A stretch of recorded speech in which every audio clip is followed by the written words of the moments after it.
میں آپ کے پاس لے کر آیا ہوں، اور سب سے بنیادی اور اہم سوال پہلا آپ سے یہ ہے کہ کیا عقیدہ ختم نبوت اسلام کا بنیادی عقیدہ ہے، اور اس کا انکاری کیا دائرہ اسلام سے خارج ہو جائے گا؟ میرے بھائیو، یہ ختم نبوت کا جو عقیدہ ہے نا جی، یہ انڈیا، پاکستان، بنگلہ دیش میں ایک بڑا سینسٹیو ٹاپک ہے، کیونکہ ہم اس عقیدے کے خلاف جو سازشیں ہوئی سب کانٹیننٹ میں اس سے سفر کر رہے ہیں، اور جتنا سفر سب کانٹیننٹ کے لوگوں نے اس حوالے سے کیا ہے وہ باقی علاقے کے لوگوں نے نہیں کیا، لہذا ختم نبوت ایک کریٹیکل ایشو یہاں پر بن چکا ہے۔ میرا اس میں جو موقف ہے وہ بڑا جو ہے وہ سخت ہے اس حوالے سے کہ میں اس ختم نبوت کو کسی ایک خاص مکتبہ فکر کے ساتھ نہیں جوڑتا۔ تو یہ ختم نبوت کے حوالے سے میرا تو سٹانس یہی ہے میرے بھائیوں کہ نبی صلی اللہ علیہ وآلہ وسلم کے بعد جو شخص بھی چاہے وہ امتی نبی کا دعویٰ کر کے آپ صلی اللہ علیہ وآلہ وسلم کی ختم نبوت کے اوپر ڈاکہ مارے، یا وہ بزرگ پرستی کا جو ایک سلسلہ چل رہا ہے اس کے نام کے اوپر کشف اور الہام کے ذریعے کوئی اللہ تعالیٰ کے ساتھ ڈیوائن تعلق کسی کا مانے، یا وہ عقیدہ امامت کی یہ بگڑی ہوئی شکل مانے کہ شاید نبی صلی اللہ علیہ وآلہ وسلم کے بعد بھی ایسی ہستیاں دنیا میں موجود ہیں جن سے اللہ تعالیٰ کلام کرے گا یا کرتا رہے گا، سوائے ایک ایکسیپشن کے جو سیدنا عیسیٰ علی نبینا وعلیہ الصلوۃ والسلام کا معاملہ ہے، اس پہ تو اجماع امت ہے، مسئلہ نمبر میرا اس کے اوپر 12 حیات مسیح اور نزول مسیح علیہ السلام وہ ریکارڈڈ ہے، وہ بھی امتی کی حیثیت سے آئیں گے، اس کے علاوہ کوئی ایکسیپشن اس امت کے اندر موجود نہیں ہے۔ اسی طریقے سے کشف اور الہام کے اوپر میرا مسئلہ نمبر 6B ہے، جس پہ میں نے ثابت کیا ہے کہ نبی صلی اللہ علیہ وآلہ وسلم کی وفات کے بعد اب قیامت تک اللہ تعالیٰ کسی بھی بندے کے ساتھ نہ کشف کے ذریعے، نہ الہام کے ذریعے، نہ کوئی وحی خفی کے ذریعے، نہ وحی جلی کے ذریعے کوئی بھی ریلیشن شپ نہیں ہے، سوائے ایک ایکسیپشن کے جو بخاری اور مسلم کی متفق علیہ حدیث ہے کہ میری وفات کے بعد نبوت کی خبریں بین ہو چکی ہیں، ختم نبوت کی وجہ سے ختم ہو چکی ہیں، سوائے ایک چیز کے، اور وہ ہے خواب، مبشرات۔ اور پوچھا گیا مبشرات کیا ہیں تو فرمایا گیا کہ خواب، مبشرات یعنی خوشخبری دینے والے خواب۔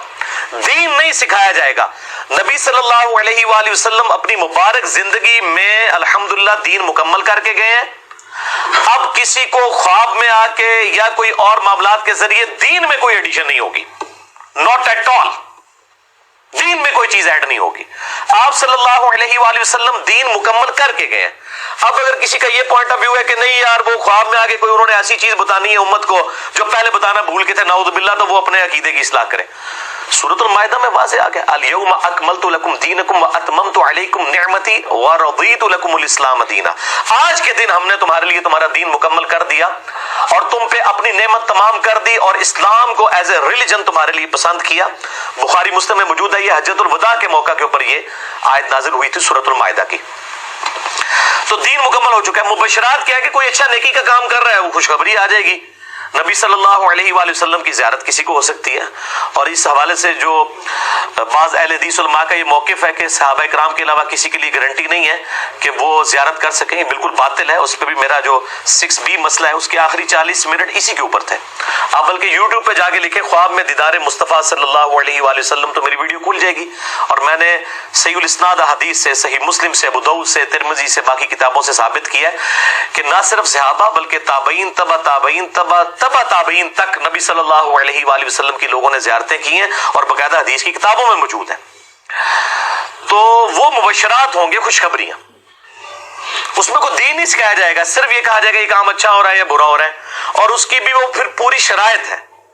ورنہ تو آپ دیکھ لیں کوئی بریلوی خواب دیکھ لے دیوبندی نہیں مانتا، دیوبندی دیکھ لے بریلوی نہیں مانتا، اہل حدیث دیکھ لیں یہ دونوں نہیں مانتے، شیعہ کا یہ نہیں مانتے، شیعہ ان کا نہیں مانتے، تو وہ خواب بھی نہیں، ان کو کہنا چاہیے خواب نہیں کہا کریں، کہا کہ ہمارے فرقے کے، ہمارے بزرگ، ہمارے مولوی جو خواب دیکھیں گے وہ، تو یہ تھوڑا اس کی آپ یعنی اس کو چینج کریں گے نا کہ نبی علیہ السلام خواب میں آ سکتے ہیں، نا، یہ آپ پبلک سے جھوٹ بول رہے ہیں. آپ یہ کہا کریں کہ نبی صلی اللہ علیہ وسلم صرف ہمارے فرقوں کے، ہمارے بزرگوں کے، ہمارے علماء کو آ سکتے ہیں، دوسروں کو آئیں گے بھی ہم نے نہیں ماننا.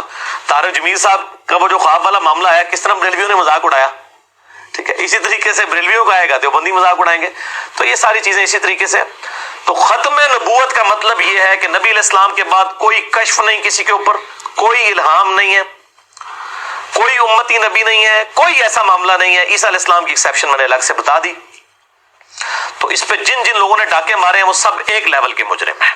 ورنہ میں یہ کہتا ہوں یہ ختم نبوت پہ جتنی بھی تحریکیں چل رہی ہیں، یہ ختم نبوت تحریکیں نہیں ہیں، یہ ایک خاص فرقے کے خلاف ہے، اس کو ٹارگٹ کرنے کے لیے. اگر یہ ختم نبوت کے ساتھ مخلص ہو، سب کو ایک ہی جگہ لا کے کھڑا کریں جس طرح ہم کرتے ہیں. اس لیے آپ دیکھیں ان کی دعوت سے نقصان ضرور ہوا ہے، اسلام کا فائدہ نہیں ہوا. کیونکہ جن لوگوں کو یہ دعوت دے رہے ہیں نا، ان کو تو پتا ہے کہ جناب ساڈے نے دیا کیتا نا تو آڈیا نے اس تو بھی ود کے کیتا ہے، ٹھیک ہے، ان کو پتا ہے کلیئر، اور وہ کھول کے سامنے رکھ دیتے ہیں. باقی قرآن حکیم بالکل اپنے عقائد و نظریات کے اندر واضح ہے. میں نے مسئلہ نمبر 40 ریکارڈ کروا دیا ہے ختم نبوت کے اوپر، اور اس میں جو خاتم اور خاتم کا دھوکہ دیا جاتا ہے اور اس طرح قرآن حکیم سے آؤٹ آف کانٹیکسٹ آیات پیش کر کے اپنا لقمہ قرآن کے منہ میں ڈالنے کی کوشش کرتے ہیں، وہ بالکل غلط ہے. ختم نبوت کے حوالے سے الحمدللہ اجماع امت ہے، اور اجماع خود اتنی بڑی دلیل ہے کہ میں اکثر کہتا ہوں کہ قرآن کی اتھینٹسٹی اجماع امت ہے. قرآن ہمارے سامنے نازل نہیں ہوا، عملی تواتر اور اجماع امت نے اسے ٹرانسفر کیا ہے. بالکل اسی طریقے سے ختم نبوت کے عقیدے کو بھی عملی تواتر اور اجماع نے ٹرانسفر کیا ہے. اگر قرآن پاک بخاری مسلم میں حدیثیں نہ بھی ہوں، تب بھی امت کا اجماع ٹرانسفر کرتا آیا ہے کہ ختم نبوت ہو چکی ہے، اب اور کسی پیغمبر نے نہیں آنا. وہ تو درجنوں آیات ہے قرآن حکیم میں. یعنی اللہ تعالیٰ فرماتا ہے سورہ فاطر کے اندر، اعوذ باللہ من الشیطان الرجیم، وَإِن مِّنْ أُمَّةٍ إِلَّا خَلَا فِيهَا نَذِيرٌ، کوئی بھی امت ایسی نہیں گزری جس کے اندر کوئی نہ کوئی پیغمبر ڈر سنانے والا نہ آیا ہو. پھر سورہ سبا کے اندر آیا وَمَا أَرْسَلْنَاكَ إِلَّا كَافَّةً لِلنَّاسِ بَشِيرًا وَنَذِيرًا، اے محبوب صلی اللہ علیہ وآلہ وسلم، ہم نے آپ کو پوری انسانیت کے لیے خوشخبری سنانے والا اور ڈر سنانے والا بنا کر بھیجا. لیکن اکثر لوگ نہیں جانتے. تو اس سے بالکل کلیئر ہو گیا کہ آپ صلی اللہ علیہ وآلہ وسلم جب پوری انسانیت کے لیے آئے ہیں تو اب اس کی گنجائش ہی نہیں ہے کہ کوئی اور پیغمبر آئے. اور پھر کیٹاگوریکل مینشن ہو گیا سورہ الاحزاب کی آیت نمبر 40 میں، ما کان محمد ابا احد من رجالکم ولکن رسول اللہ وخاتم النبیین، محمد صلی اللہ علیہ وآلہ وسلم تم مردوں میں سے کسی کے باپ نہیں ہے، بلکہ وہ تو اللہ کے رسول ہیں اور خاتم النبیین ہیں، نبوت کی مہر ہے اور نبوت کی سیل بھی ہے. دونوں چیزیں اس کا ترجمہ ہوگا. خاتم مہر کو بھی کہتے ہیں اور سیل کو بھی کہتے ہیں. اور ظاہر ہے کہ ڈاکومنٹ کے اینڈ کے اوپر مہر لگائی جاتی ہے. یہ وہ جج بھی آپ کو پتا ہے نا، جب ڈیسیژن کرتا ہے اینڈ پہ جا کے قلم توڑ دیتا ہے، یہ وہ ڈاکومنٹ کے اینڈ کے اوپر سگنیچر کیے جاتے ہیں، یہ مہر لگائی جاتی ہے. یہ جج بھی بیٹھے ہوئے ادھر. تو وہ اس لیے ہوتا ہے کہ تاکہ یہ چیز اسٹیبلش ہو جائے کہ اس کے بعد اب اس ڈاکومنٹ میں کوئی چیز ایڈ کرنا جرم ہے. اگر آپ سٹیمپ اس سے مراد لیتے ہیں، اور اگر آپ سیل مراد لیتے ہیں، تو آج بھی آپ دیکھیں ڈاک کے جو لفافے ہیں وہ سیل ہو کے جاتے ہیں، تالے بھی سیل کر دیے جاتے ہیں تاکہ اگر کوئی اس کے ساتھ ہیرا پھیری کرے تو پتہ چل جائے کہ یار اس میں کسی نے. تو نبی صلی اللہ علیہ وآلہ وسلم سٹیمپ آف دا پروفٹ بھی ہیں اور سیل آف دا پروفٹ بھی. سٹیمپ کا یہ مطلب لینا کہ آپ کے پاس جتنے پیغمبر آئیں گے وہ مہر لگوا کے آئیں گے.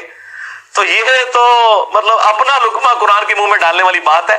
قرآن پاک کے زمانے کے اندر جب یہ قرآن نازل ہوا ہے وہ اپنے نظریات کے اندر بالکل واضح ہے. اور پھر صحابہ کرام نے کیسے سمجھا اور آگے کیسے ٹرانسفر کیا. اور اس میں آپ دیکھیں کہ بڑی انٹلیکچوئل بات کی گئی ہے کہ نبی صلی اللہ علیہ وسلم تو مردوں میں سے کسی کے باپ نہیں ہے، بلکہ وہ تو اللہ کے رسول اور خاتم النبیین ہے. یعنی خاتم النبیین یا خاتم دونوں بھی معنی درست ہیں. خاتم کا لفظ احادیث میں ہے بخاری مسلم میں، خاتم کا قرآن میں. خاتم کہتے ہیں ختم کرنے والا، مکمل کرنے والا.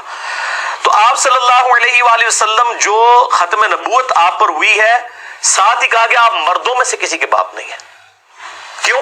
اگر آپ کا بچہ کو مرد کی عمر تک پہنچتا تو آپ کی شان کا تقاضا تھا کہ آپ کے بچے کو بھی پیغمبر بنایا جاتا، جس طرح اگلے انبیاء کے بچے پیغمبر تھے.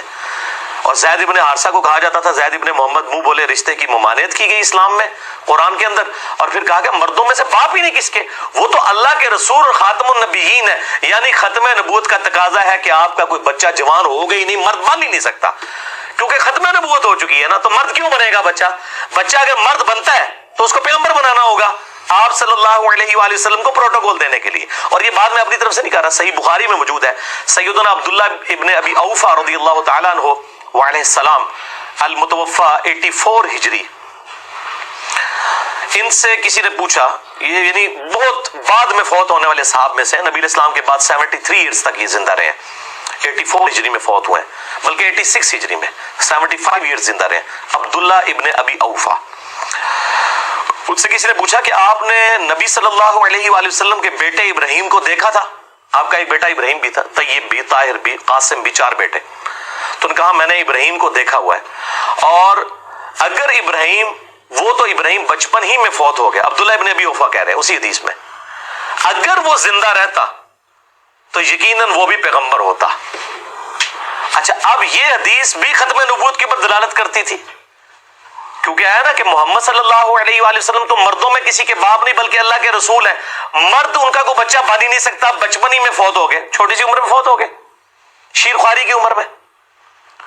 تو عبداللہ ابن ابی اوفا نے دیکھیں یہی رزلٹ نکالا, انہوں نے کہا کہ اگر وہ زندہ رہتا تو وہ اللہ کا پیغمبر بنتا, چونکہ اللہ نے ڈیسائیڈ کر دیا کہ کوئی بچہ بڑی عمر تک پہنچے گا, یہ خاتم النبیین. اور پھر اس میں انہوں نے کہا کہ چونکہ نبی علیہ السلام خاتم النبیین ہے اس لیے وہ جوانی کی عمر تک نہیں پہنچا. تو یہ چیز انڈورس ہو گئی جو میں نے یعنی تشریح کی تھی, وہ ایک صحابی سے بھی ثابت ہو گئی صحیح بخاری کے اندر. تو آپ صلی اللہ علیہ وآلہ وسلم کا کوئی بچہ جوانی کی عمر کو نہیں پہنچا. اور آپ حیران ہوں گے کہ وہی ایک خاص مکتب فکر جس نے نبی علیہ السلام کے بعد اس طریقے سے ایک جھوٹی نبوت کلیم کی ہے, وہ اسی کو کہتے ہیں دیکھیں جی اس میں تو آیا کہ ابراہیم اگر زندہ ہوتا تو وہ پیغمبر بنتا, تو اس کا مطلب ہے کہ نبوت جاری ہے. یعنی آپ بات کا دوسرا مطلب بھی نکال سکتے ہیں, لیکن یہ اس کے اندر فٹ ہی نہیں بیٹھتا, اس لیے کہ وہ صحابی خود ایکسپلینیشن دے رہے ہیں کہ وہ زندہ اسی لیے نہیں رہا کہ آپ صرف خاتم النبیین ہے. اور دوسرا یہ بفرض محال بات کی جاتی ہے, یہ تو قرآن میں سورۃ الزخرف میں آیا, ان کان للرحمن ولد فانا اول العابدین. اے محبوب صلی اللہ علیہ وآلہ وسلم آپ فرما دیجئے اگر اللہ کا کوئی بیٹا ہوتا تو میں سب سے پہلے میں اسے پوج رہا ہوتا. اب اگر اس سے کوئی یہ رزلٹ نکال لے کہ اللہ کا بیٹا ہو سکتا ہے, اور کہ جی لم یلد ولم یولد کا مطلب یہ نہیں ہے جو آپ لے رہے ہیں, اس میں تو واضح ہے کہ اللہ کا بیٹا ہو سکتا ہے. اور یہ سمجھانے کے لیے کہ بالفرض عیسائیوں کو یہ کہا جا رہا ہے اور بت پرستوں کو کہ تم فرشتوں کو اللہ کی بیٹیاں مانتے ہو, وہ جیزس کرائسٹ کو جو ہے وہ ڈیوینٹی میں کلیم کرتے ہیں, یہ اللہ کا بیٹا کہتے ہیں. تو اگر یہ جیزس کرائسٹ اللہ کے بیٹے ہوتے عیسیٰ علیہ السلام, تو اے نبی فرما دیجیے سب سے پہلے میں ان کی عبادت کر رہا ہوتا, کیونکہ اللہ کا بیٹا بھی پھر الہی ہوتا ہے نا, مخلوق تو نہ ہوتا. تو یہ سمجھانے کے لیے, اس سے وہ رزلٹ نہیں نکلتا. پھر آپ دیکھیں بخاری اور مسلم کی متفق علیہ حدیث ہے کہ نبی صلی اللہ علیہ وآلہ وسلم فرماتے ہیں کہ بنی اسرائیل کی جو سیاست ہے وہ ان کے انبیاء کے ہاتھوں میں ہوتی تھی. جب ایک نبی فوت ہوتا تھا تو وہ کمانڈ کسی دوسرے پروفٹ کے حوالے کر کے جاتا تھا, جبکہ میری امت کے اندر کوئی نبی نہیں آئے گا, بلکہ یہ جو سیاسی کمانڈ ہے یہ خلفاء کے ہاتھوں میں ہوگی, اور کثرت کے ساتھ خلفاء آئیں گے. وہ خلفاء راشدین تو 5 آئے نا, ابو بکر, عمر, عثمان و علی, حسن ابن علی رضی اللہ عنہم اجمعین علیہم السلام. اس کے بعد بھی جو خلفاء ہیں وہ یعنی ٹیکنیکل لینگویج میں ان کو آپ خلفاء بول رہے ہوتے ہیں, ویسے تو ملوک ہیں, بادشاہ ہیں, علی منہاج النبوہ نہیں ہے ان کی خلافت, لیکن وہ کثرت سے حکمران چل رہے ہیں. پھر بخاری اور مسلم کی متفق علیہ حدیث ہے کہ غزوہ تبوک کے موقع پر یہ پہلا موقع تھا کہ مولا علی علیہ السلام کو نبی صلی اللہ علیہ وآلہ وسلم اس جنگ میں ساتھ نہیں لے کے جا رہے تھے, عورتوں اور بچوں پہ اپنا خلیفہ چھوڑ کے جا رہے تھے. تو سیدنا علی رو پڑے, یا رسول اللہ صلی اللہ علیہ وسلم میں آپ کے ساتھ نہیں جا رہا, یہ فرسٹ ٹائم ایسا ہوا ہے. تو آپ نے فرمایا اے علی کیا تم اس بات پر راضی نہیں ہو کہ تمہاری میرے ساتھ وہی نسبت ہے جو ہارون علیہ السلام کی موسیٰ علیہ السلام کے ساتھ. لیکن ساتھ ہی آپ نے کہنا نا کنو کاٹ لو, ایک گل اور بھی ہو نال فرما دی, مگر میرے بعد کوئی نبی نہیں ہے. کہ کوئی یہ نہ ہو کہ حضرت علی کے لیے کوئی کلیم کر دے کہ دیکھیں نا کہہ دیا وہی نسبت ہے, تو ہارون بھی پیغمبر تھے تو موسیٰ بھی پیغمبر تھے. بخاری اور مسلم دونوں میں الفاظ ہیں مگر میرے بعد کوئی نبی نہیں ہے, مسلم کے الفاظ ہیں کہ میرے بعد نبوت ختم ہو چکی ہوئی ہے. یعنی مولا علی کو بھی یہ ٹائٹل نہیں ملا علیہ السلام. پھر بخاری اور مسلم کی متفق علیہ حدیث ہے کہ میری اور باقی انبیاء کی مثال ایسی ہے کہ ایک بڑی خوبصورت عمارت ہو اور وہ اس میں ایک اینٹ لگنے کی جگہ باقی ہو. جتنے لوگ گزرتے ہوں اس عمارت کی خوبصورتی کا ذکر کریں, لیکن سارے یہ کہیں گے یار یہ ایک اینٹ لگ جائے تو یہ عمارت پرفیکٹ ہو جائے گی, وہ ایک اینٹ میں ہوں. اس سے بڑھ کے اور کیسے سمجھایا جائے؟ جب جگہ یہ ایک اینٹ کی ہے تو کوئی دجال کیسے دعویٰ یہ کر سکتا ہے کہ میں یہ پیغمبر ہوں؟ وہ دجال اس لیے کہ نبی علیہ السلام نے خود دجال کہا ہے. بخاری اور مسلم کی متفق علیہ حدیث ہے. یہ میں عام مولویوں والے والے نہیں پیش کر رہا, میں جو حدیثیں جس کتاب میں اس کے حوالے دے رہا ہوں. اگر کوئی الفاظ مسلم میں تو میں مسلم تک رہوں گا, یہ نہ کہ یہ بھی بولتا جا رہا ہے جس طرح آج کل وہ ٹیکسٹ میسج جو جھوٹ لکھ کے نیچے لکھ دیتے ہیں بخاری اور مسلم. یہ والا نہیں جائے بھائی, یہ بڑا ذمہ دار بندہ بیٹھے ہیں. بخاری اور مسلم کی متفق علیہ حدیث ہے, قیامت اس وقت تک قائم نہیں ہوگی جب تک کہ 30 جھوٹے دجال نہ پیدا ہو جائیں, ان میں سے ہر ایک کو یہ زوم ہوگا کہ میں اللہ کا پیغمبر ہوں. نعوذ باللہ من ذالک. اور یہ حدیث ابو داؤد اور جامعہ ترمذی میں آتی ہے, تو آپ نے فرمایا کہ میری امت میں 30 جھوٹے دجال پیدا ہوں گے جو یہ دعوی نبوت کریں گے, اور آپ نے فرمایا انا خاتم النبیین لا نبی بعدی, میں خاتم النبیین ہوں, میرے بعد کوئی نبی نہیں ہے. اور صحیح مسلم کے اندر الفاظ ہیں کہ آپ صلی اللہ علیہ وآلہ وسلم نے فرمایا اللہ تعالیٰ نے 5 ایسی خصوصیات ہیں جو کسی اور پیغمبر کو نہیں دی سوائے میرے. ان میں سے ایک خصوصیت یہ ہے کہ اللہ تعالیٰ نے مجھ پہ نبوت کا سلسلہ ختم فرمایا, اور یہاں خاتم کے الفاظ موجود ہیں, وختیمہ کے الفاظ موجود ہیں کہ مجھ پر ختم کر دی نبوت. اس کے علاوہ فرمایا کہ مجھے شفاعت کا اللہ تعالیٰ نے اذن عطا فرمایا, وہ بالاذن ہے. پوری زمین میرے لیے سجدہ گاہ بنا دی, اور ساتھ یہ بھی فرمایا کہ مجھے پوری انسانیت کے لیے پیغمبر بنا کے بھیجا گیا. 1 مہینے کی مسافت سے میرا روب ڈال دیا کافروں کے اوپر, اور مال غنیمت میری امت کے لیے حلال کر دیا گیا. یہ 5 کی 5 چیزیں میں نے آپ کو گنوا دی. تو صحیح مسلم میں 6 چیزیں بھی ہیں, ان میں یہ 6ٹھی چیز بھی شامل ہو گئی. تو اس طرح کے الفاظ بالکل واضح ہیں ختم نبوت کے حوالے سے, کوئی کسی کو وہم بھی نہیں آنا چاہیے. اب ہوتا یہ کہ میں وہی ایک بڑی ننگی بات کرتا ہوں اس حوالے سے کہ ہم جن مکاتب فکر کے بارے میں یہ کلیم کر رہے ہوتے ہیں نا کہ یار یہ تو ہے ہی کافر ہیں, یہ تو دار اسلام سے خارج ہیں, ہم بغیر علم کے کر رہے ہوتے ہیں اپنے جذبات کے ساتھ. اگر ہم خود بھی اسی مکتبہ فکر میں پیدا ہوئے ہوتے ہیں نا تو ہم اس مکتبہ فکر کو حق پہ سمجھ رہے ہوتے ہیں اور باقی لوگوں کو کافر سمجھ رہے ہوتے ہیں. تو اب اگر کوئی قدرتاً وہاں پہ پیدا ہو گیا یا کسی اور بھی جگہ پہ, آپ کا یہ کام نہیں ہے کہ آپ ان کو مارنے پیٹنے کے لیے دوڑ پڑیں, بلکہ علمی طریقے سے ان کی غلطی ان کے اوپر واضح کریں تاکہ ان کی آنے والی نسلیں اسلام میں واپس آ جائیں, نہ کہ ان کو جو ہے وہ غیر مسلم جو ہے پناہ دیں اور پوری دنیا کے اندر ڈش کے ذریعے اور کیبل کے ذریعے ان کا پیغام پہنچے اور سوشل میڈیا کے ذریعے, اور آپ جناب وہ ہاتھ پہ ہاتھ دھر کے بیٹھے رہیں. اور مجھ سے تو چونکہ قادیانی مکتبہ فکر کے لوگ بھی اس حوالے سے رابطہ کرتے رہتے ہیں ختم نبوت کو ڈسکشن کرنے کے لیے, اور میں یا وہ ہوں یا کسی بھی اور مکتبہ فکر کے لوگ ہوں, میں پازیٹیولی ان کے ساتھ ڈیل کرتا ہوں, کیونکہ مجھے اللہ نے دائی بنا کر بھیجا ہے. کسی کو مارنے پیٹنے کے لیے, قتل کرنے کے لیے نہیں بھیجا, بلکہ علمی طریقے سے ان کی غلطی ان پر واضح کرنے کے لیے. اور میں اس کی پوری تمہیدی گفتگو کے اینڈ پہ یہ خصوصاً قادیانیوں کو دعوت دوں گا اس حوالے سے, اور بالعموم باقی مکتبہ فکر کے لوگوں کو بھی, کہ ان کفریہ عقائد سے توبہ کریں. آپ کے کسی بزرگ نے آپ کے کام نہیں آنا, خود کتاب و سنت کو اسٹڈی کریں اور دیکھیں کہ قرآن و سنت کے اندر کیا دلائل موجود ہے ختم نبوت کے حوالے سے, اپنی اصلاح کریں. یہاں بھی جتنے 60 70 80 کے قریب لوگ بیٹھے ہیں, یہ پیغام لے کے جائیں, کسی کے ساتھ نفرت نہ کریں. آپ یہ تصور کر لیں کہ اگر میرے ماں باپ قادیانی ہوتے, میں قادیانیوں کے گھر میں پیدا ہوا ہوتا اور میں غیر قادیانیوں کو کافر سمجھ رہا ہوتا, تو اب اگر اللہ تعالیٰ نے مجھے بائی چانس یہاں پہ پیدا کر دیا تو مجھے کس چیز کا زوم ہے؟ تو اس لیے میں جملہ بولتا ہوں کہ قادیانی صرف اس لیے کافر ہے کہ آپ کے ماں باپ قادیانی نہیں ہیں. اس کو آؤٹ آف کانٹیکسٹ کوئی نہ لے اس جملے کو, یہ بڑا گہرا جملہ ہے. اور میں نے پچھلی دفعہ بھی کلیم اس حوالے سے ایک جملہ بھی بولا تھا کہ قادیانی اگر ہمیں کافر کہنا چھوڑ دے تو ہم بھی ان کے اوپر فتویٰ لگانا چھوڑ دیں گے. یہ میں نے الزامی بات کی تھی, جس طرح کہ سورۃ الاعراف میں آتا ہے کہ اللہ تعالیٰ فرماتا ہے یہ کافر اس وقت تک جنت میں نہیں داخل ہو سکتے جب تک کہ سوئی کے ناکے میں سے اونٹ نہ گزر جائے. تو اللہ تو سوئی کے ناکے میں سے اونٹ گزار سکتا ہے, تو اللہ گزار کے تو کافروں کو بھی ڈال دے. نہیں, یہ محاورتاً بات ہے, اور یہ بڑی انٹلیکچوئل دعوت ہے ان کو نہیں پتا، ان کی پبلک کو، کہ کبھی بھی ہمیں اس حال میں کہ جن کے بارے میں انہوں نے نبوت کلیم کی ہوئی ہے ہم اس کو جھوٹا سمجھیں اور یہ ہمیں مسلمان مان لیں، کیونکہ وہ تو ان کو امتی نبی کلیم کیے ہوئے ہیں۔ جب امتی نبی کلیم کیے ہوئے ہیں تو نبی کا انکار کرنے والا کیا ہوا؟ کافر۔